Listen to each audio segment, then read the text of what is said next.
প্রথমে ধানটা এই জায়গাতে ডালবে, ডালার পরে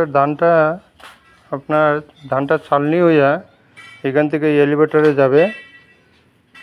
এই এলিভেটর থেকে উঠা এটা গিয়ে আপনার এই রাইস মিলের মধ্যে পড়বে। রাইস মিল থেকে এটা মিলিং হইয়া এটা চাউলটা আপনার এইভাবে নালাতে আইসা এই এলিভেটরে পড়বে। তারপরে এই যে আবার এই এলিভেটর থেকে চাউলটা আইবে এই চালনাতে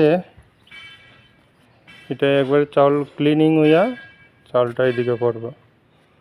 এটার সাফটিং হয়েছে গিয়া এটা অপারেটর হইল এরকম লাইন সাফটিং থাকবো।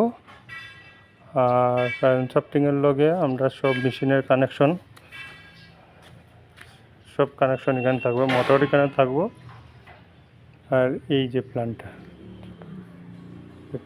আপনার ওই লগে এই যে এই মোটর থেকে এই এলিভেটর থাকবো। এই যে প্ল্যান্ট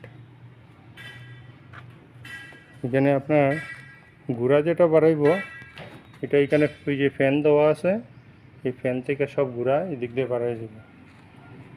আর মেইন গুঁড়াটা এদিক থেকে নিচে এখানে পড়বে। ঠিক আছে, গুঁড়াটা আমরা ইচ্ছা করলে এটা ওইদিকেও আমরা ফালাইতে পারি। এটা গুঁড়াইয়া এইদিকেও ফালানি যাইব, কোনো অসুবিধা নেই।